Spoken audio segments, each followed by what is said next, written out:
Hello everyone, in this video I'm going to be showing you the ultimate Paladin Fighter multi-class build guide in Baldur's Gate 3.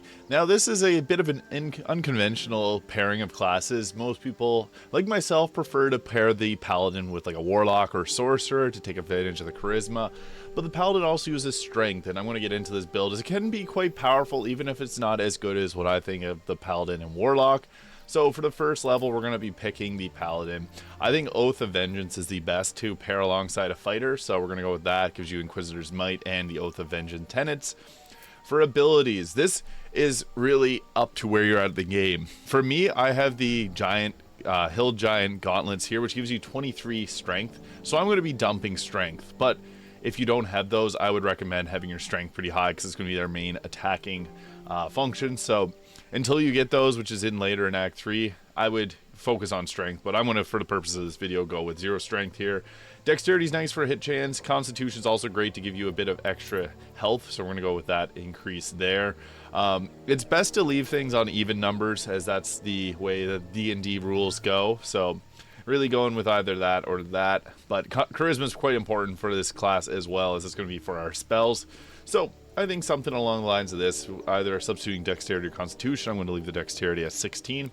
Now as we get into the levels, this is where the meat and potatoes of this build come together. So we're going to be focusing on some paladin skills, but the paladin is great at level 12, but if you're going to be multi-classing it, I think that there's a couple cutoffs for levels. So our weapon fighting, I think the paladin works best with great weapon fighting.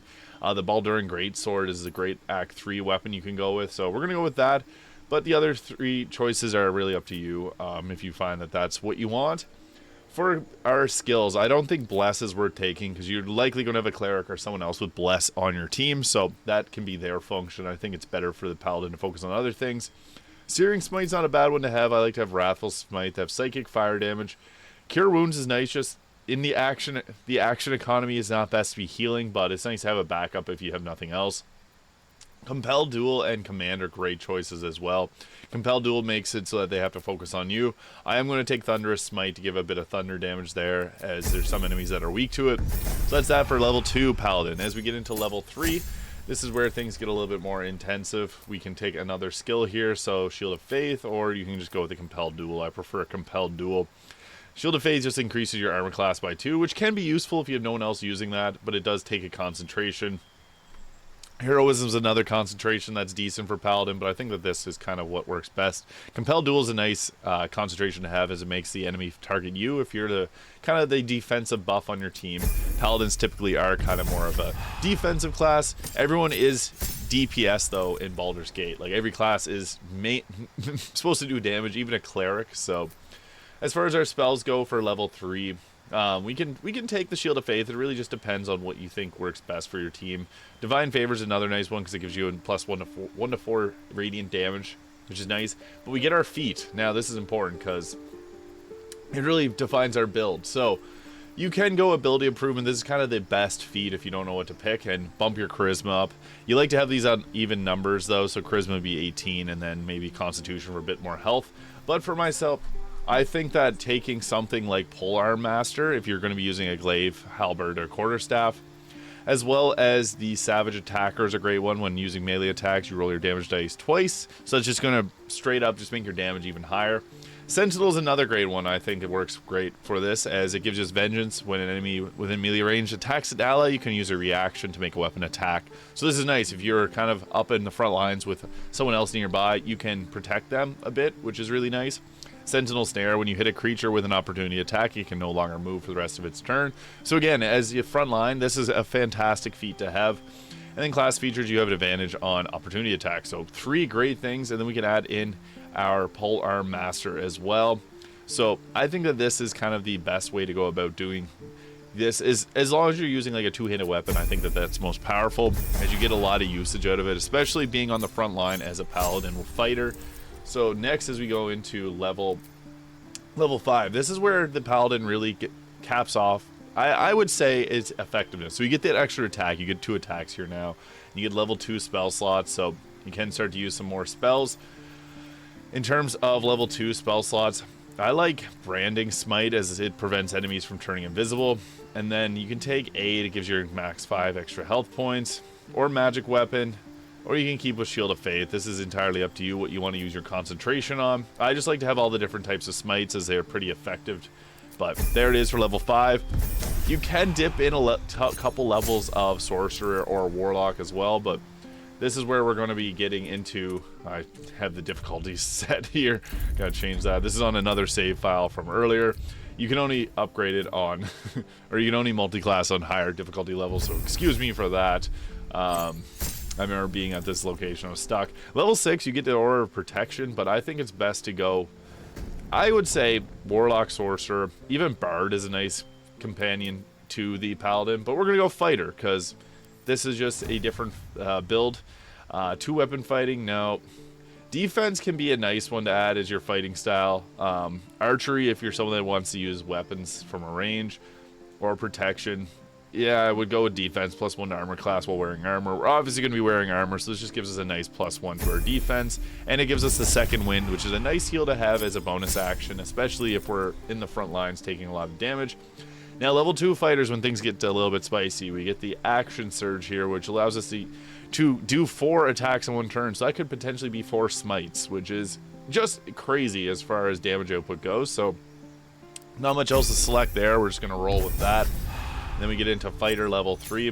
This is where we can choose our subclass, where champion's kind of nice for the increased critical hit chance. Battle Master's nice because you do get the superiority dice, which allows us to change things around a little bit.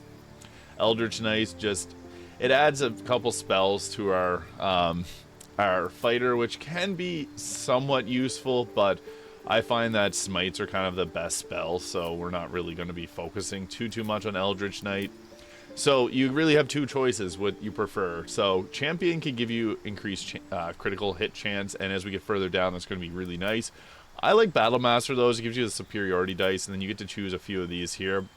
Riposte attacks. When a creature misses you with a melee attack, you can expend a superiority dice to retaliate with a powerful strike. I think that that's a pretty good one.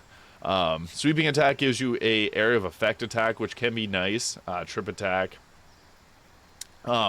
Menacing attack is nice too, because Frighten is actually quite a powerful ability in Baldur's Gate, so menacing attack can be something that's useful for this build. We only get 3 of these, so it's really, it depends on what your team needs. Like, that's with a lot of these builds. It's like you have 4 players, you need to have it all mapped out. So this can really be up to you on whatever you prefer. Goading attack is very similar to the skill we checked, Compelling Duel, that we selected earlier. Maneuvering attack can be decent. I like menacing attack, though. It actually is quite powerful. Precision attacks can add a superiority dice to an attack roll, which can be a really nice ability as well. Pushing attack can knock targets back, which can actually be quite useful too. These are all really niche uses, though.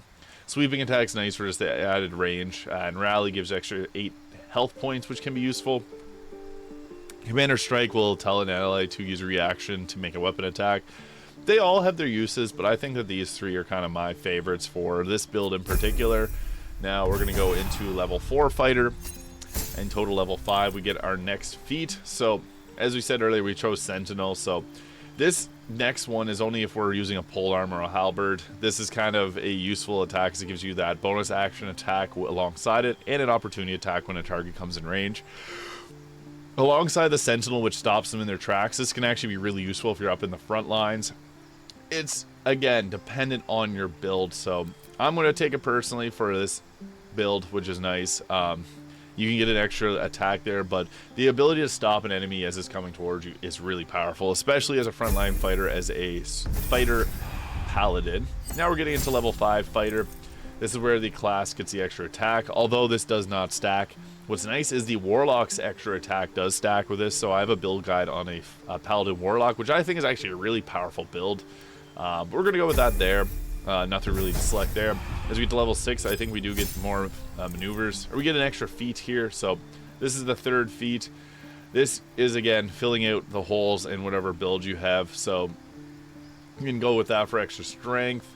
I personally like Great Weapons Master, as we're going to be using that 2-handed weapon. So this, all 3 feats kind of work alongside each other: Sentinel, Polearm Master, and Great Weapon Master. This allows you to get an extra attack if you land a critical hit, or take out an enemy which is really nice. This is a -5 penalty to your attack rolls, which is -5 on the dice, which can be kind of harsh, especially if you've got Shadowheart in your team and Shadowheart isn't hitting her attacks. It's not fun to have 2 people not hitting their attacks, but it gives you a big +10 to damage, which can be quite large. So we're going to go with a Great Weapon Master, but again, you can just go with all 3 being ability improvements. It depends what you need for your build, but I think that that's a pretty nice one there. So finally, we get to level 7 of Fighter, and this gives us the final 2 maneuvers that we're going to be selecting.